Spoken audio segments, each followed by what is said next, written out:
Memorable characters or a memorable plot?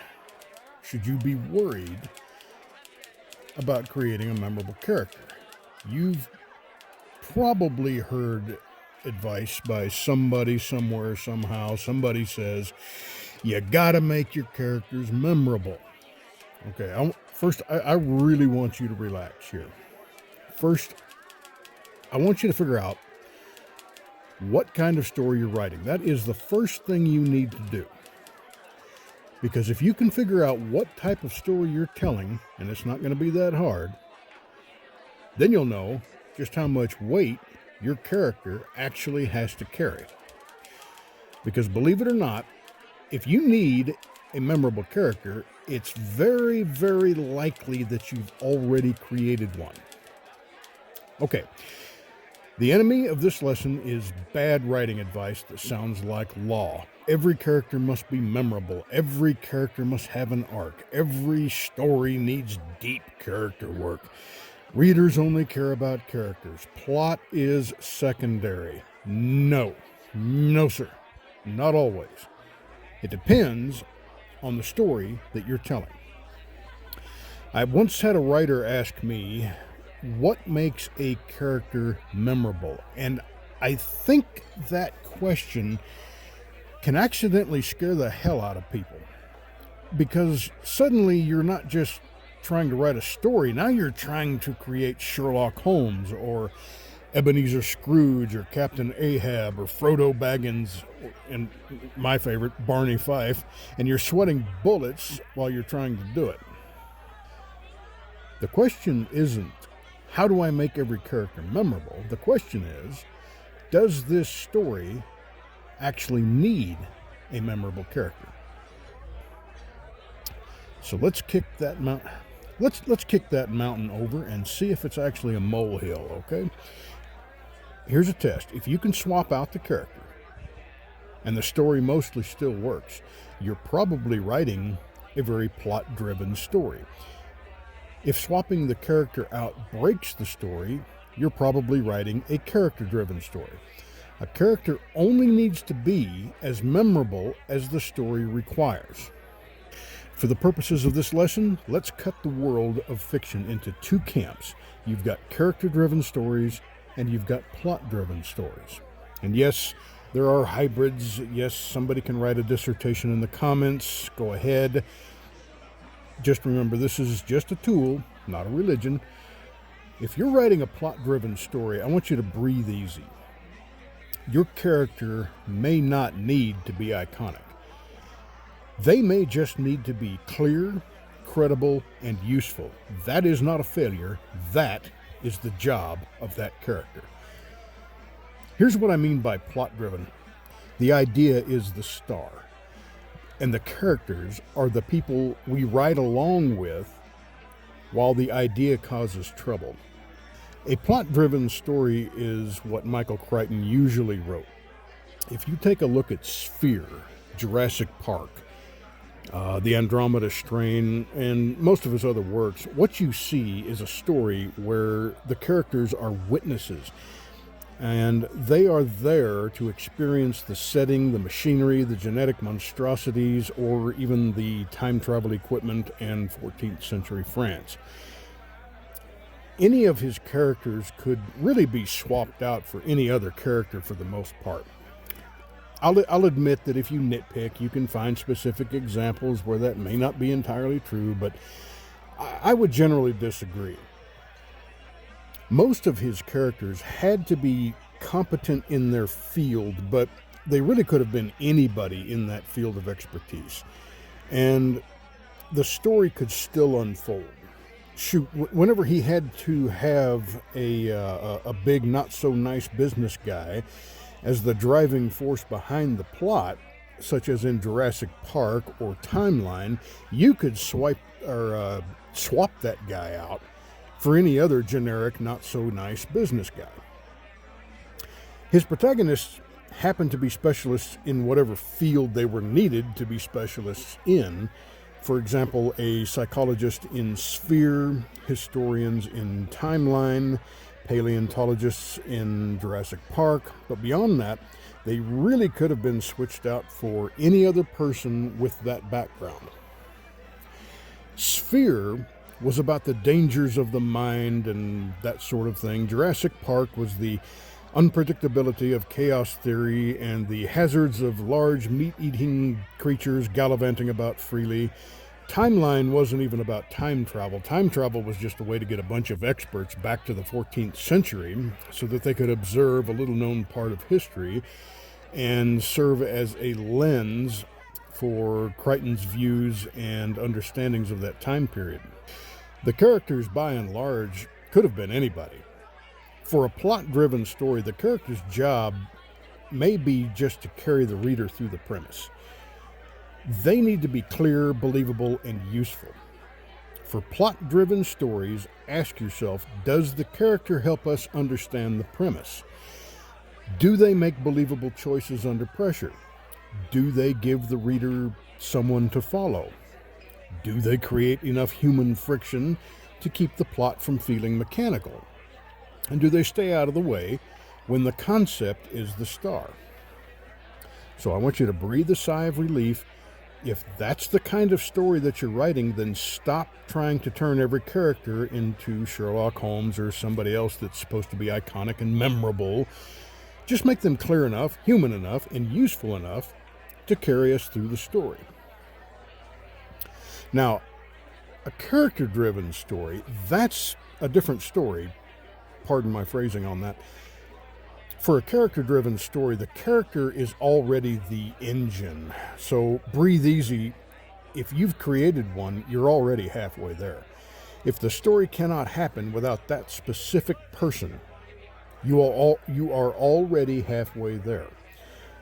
Now, the job is not to invent memorability from scratch. The job is to sharpen what already makes them necessary. Think about this. If you are writing a story where the main character solves mysteries by observation, deduction, and generally being smarter than everybody else in the room, then boom, you've just created Sherlock Holmes.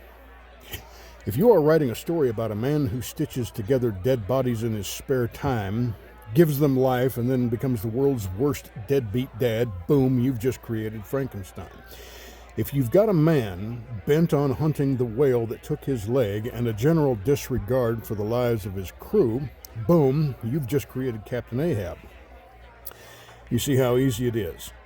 Because if you remove Sherlock Holmes or Victor Frankenstein or Captain Ahab from their stories, you don't have a story, do you? And that's what I call a character-driven story. So let's do a quick experiment. Let's create our own memorable character. Let's say we want to write a story that takes place during the zombie apocalypse, but our main character can survive zombie bites. And yes, I know Z Nation did that, but just go with me here. So now you've got a character that's more likely to go into dangerous areas and more dangerous situations looking for food and medical supplies for their fellow survivors. Think about the stories that you could tell. Going into an abandoned pharmacy to get the drugs people need to survive some kind of an epidemic, or the compound is overrun by the undead and our character is the only one to make it out alive, and now they face the prospect of being alone all over again. Or some Negan-like ruler of a group of survivors finds out about our character's abilities and captures his friends or family, holding them hostage so that they will go out and get the supplies out there in the land of the dead. Now, you've got a character that's already halfway to memorability. Well, almost. I'll say more on that in a bit. The one thing you want to remember is that with a memorable character, you're defining the types of stories that you can tell with that character. If you've created Batman, you can't tell a story with that character like Jurassic Park. And if you've written Jurassic Park, you can't tell a story about those characters in that story putting on a bat suit and fighting crime. And that's okay. There is a freedom in writing plot-driven stories where you can tell damn near any type of story that you want using not so memorable characters. You just focus on the subject matter that you want to write about. And there's a security in creating a memorable character like Batman or Sherlock Holmes, because there's a never-ending supply of crime and bad guys that will keep you busy for as long as you live. Don't worry about creating memorable characters just because some writing advice guru told you to. First, you need to ask yourself, do you even need a memorable character? If you do, the chances are you've already created one. You just need to sharpen them up a bit. I don't mean slap a funny name on them and give them a purple mohawk and call it a day. That's not character work. Sharpening a character means identifying the thing that makes the story impossible without them, then making that thing clearer.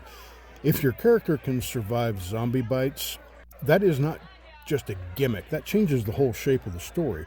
So now ask, how does that ability affect their choices? Do they become reckless because they think they can survive anything? Do other people start using them like equipment?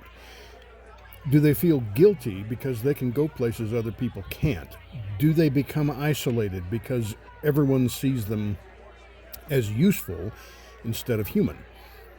Do they hide the ability because they know what people will do if they find out? Do they start believing they are chosen or cursed or already half dead? That is sharpening. You are not trying to make the character memorable by adding random decorations. You are sharpening the pressure that already makes them important. Sherlock Holmes is not memorable because he wears a deerstalker hat.